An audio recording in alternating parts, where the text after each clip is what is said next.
Hi అండి, welcome back to my channel. అందరికీ వినాయక నవరాత్రులు చాలా బాగా జరుపుకుంటున్నారు అనుకుంటా. చాలా మంచిగా. మేమైతే వీడియో పెట్టడానికి కొంచెం లేట్ అయింది, నిమజ్జనం వీడియో. ఈ వీడియోని లాస్ట్ వరకు చూడండి. 3 minutesే ఉంటుంది, ఎక్కువ టైం ఏమి ఉండదు. ఖచ్చితంగా లైక్ అండ్ మీ సపోర్ట్ మాకు ఎప్పటికీ ఉండాలి. మీకు లాస్ట్ వరకు వీడియో చూడండి, ఖచ్చితంగా నచ్చుతుంది మీకు ఈ వీడియో.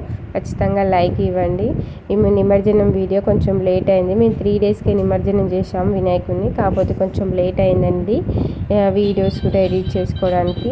ఇంకా మా చిన్నోడు డ్యాన్స్ చేస్తుండే. నిమజ్జనానికి టైం అయింది కదా, నేను వెళ్తేప్పుడు సాంగ్ పెట్టినాం. ఈ సాంగ్కి మాత్రమే డ్యాన్స్ చేస్తాడు, వేరే సాంగ్కి వేయడనమాట.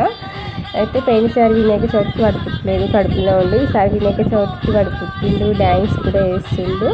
మేము ఆ వినాయకునికి ఆయన వినాయకునికి చాలా కనెక్షన్ ఉంది. అందుకే ఆ కనెక్షన్తోనే ఈయనకి విఘ్నేష్ అని పేరు పెట్టుకున్నాం. ఆ దేవుని దయ లేని జరగదు కదా అని ఆ విఘ్నేశ్వరి దయతోనే మేము పేరు పెట్టుకున్నాం అనమాట. నాకైతే నచ్చినట్టయితే ఇంత బాగుంటుంది చూడండి. చాలా యాక్టివ్గా ఉంటుంది అనమాట. కొంచెం చిన్నప్పటి నుంచి అయినా మేము ఎక్కడ నిమజ్జనం చేసామంటే నల్గొండలోని బతుకమ్మ చెరువులో నిమజ్జనం చేసాం అనమాట. మేము నల్గొండలో ఉంటాము. ఇక్కడ హైదరాబాద్లో సాగర్లో అన్ని వినాయకులు ఎట్లా చేస్తారో ఇక్కడ నల్గొండలో కూడా అన్ని వినాయకులు వచ్చేసి ఇక్కడనే ఉంటాయి. 9వ రోజు 5వ రోజు పెద్ద పెద్ద వినాయకులు వచ్చారు. క్రేన్ గుట్టు ఉంటుంది అనమాట, ఇక్కడనే చేస్తారనమాట అందరూ. మేము గుట్టి ఇక్కడికే తీసుకొచ్చామన్నమాట. మేము నల్గొండలోనే ఉంటాం. ఈసారి ఈవినింగ్ టైం కాబట్టి మేము వెళ్ళింది అక్కడ గంగా హారతి కూడా ప్లాన్ చేశారు వాళ్ళు. చాలామంది ఉన్నారు, అందుకనే పురోహితులు కూడా ఉన్నారు, చూస్తున్నారు కదండి.